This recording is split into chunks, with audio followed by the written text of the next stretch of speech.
শরণাগত হলে সদ্গুরুর চরণে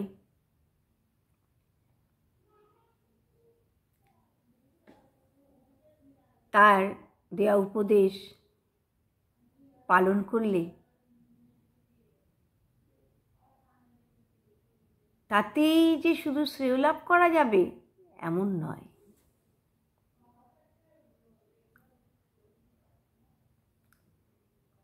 তাই অর্জুন ভাবছেন, যদি শ্রীকৃষ্ণ বলেন যে তুমি যদি উপদেশ লাভ করতে চাও তোমার অন্য কোনো গুরুর কাছে যাওয়া উচিত, কারণ আমি তো চিরদিন তোমার কাছে থাকবো না, আমি তো চিরদিন সখ্যতা সূত্রে তোমার কাছে আবদ্ধ হয়ে থাকবো না, সুতরাং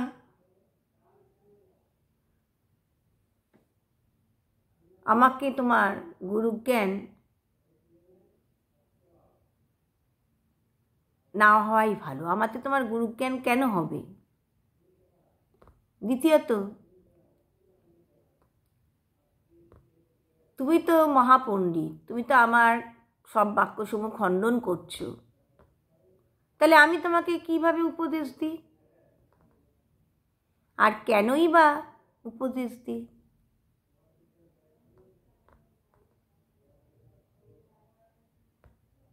তাই অর্জুন তখন কি বলছেন, আমি তোমার শিষ্য হলাম, এই এখন থেকে আমি তোমার শাসন মানব।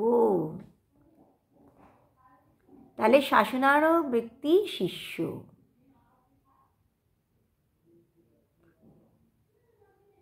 আমি তাই তোমার চরণে শরণাগত হলাম, তোমার চরণে প্রপন্না। অতএব তুমি কৃপাপূর্বক আমাকে শিক্ষা প্রদান করো।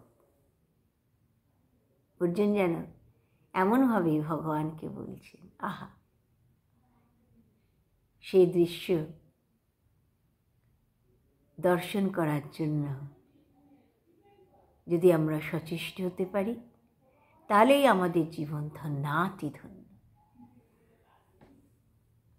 তাহলে অর্জুন শ্রীকৃষ্ণের নিত্য পার্ষদ, তার তো গুরুকরণের কোনো আবশ্যকতা নেই, কিন্তু আমাদের শিক্ষা দেওয়ার জন্য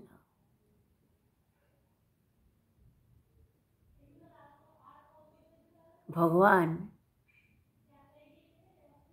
যেমন তার অচিন্ত শক্তিতে অর্জুনকে মোহগ্রস্তের মতো করে তাকে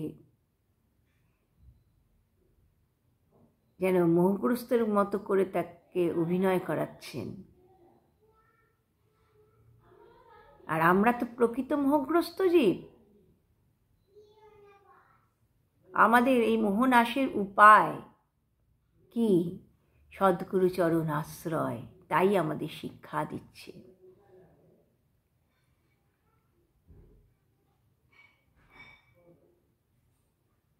তাই নিষ্কপটে উপযুক্ত শ্রী গুরুচরণে সর্বতোভাবে নিজের প্রাকৃত এই বিদ্যা, বুদ্ধি, বল, ঐশ্বর্য, গর্ব, অহংকার পরিত্যাগ করে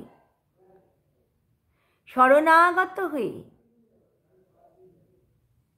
সেই গুরুদেবের উপদেশ অনুসারে যদি কার্য করা যায় তাহলেই সিদ্ধি লাভ ঘটবে, তাহলেই লাভ হবে। এখানে যেমন উপযুক্ত গুরু গ্রহণ করার কথা বলা হয়েছে,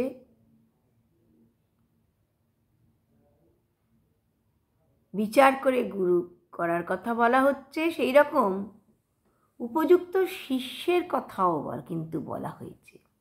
উপযুক্ত শিষ্যের কথাও শাস্ত্রে আছে। তাই সদ্গুরুদেবের সৎ শিষ্য হতে পারলেই জীব এই ঐকান্তিক আত্যন্তিক মঙ্গল লাভ করে জীবনটাকে ধন্যাতিধন্য করতে পারবে। এটাই তিনি অর্জুনকে শিক্ষা দিচ্ছেন। যতক্ষণ অর্জুন এমনভাবে শিষ্যত্ব গ্রহণ করেননি ততক্ষণ কিন্তু ভগবান শ্রীকৃষ্ণ অর্জুনকে কোনো তত্ত্ব উপদেশও করেননি। যখন অর্জুন এমনভাবে তার চরণে শরণাগত হলেন,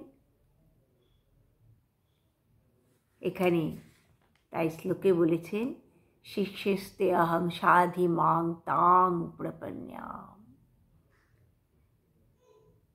প্রপন্নাম শরণাগত, মাং আমাকে, সাধি শিক্ষা দিন।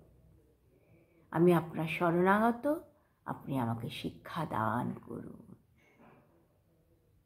তখনই তিনি অর্জুনকে শিক্ষা দান করতে আরম্ভ করলেন।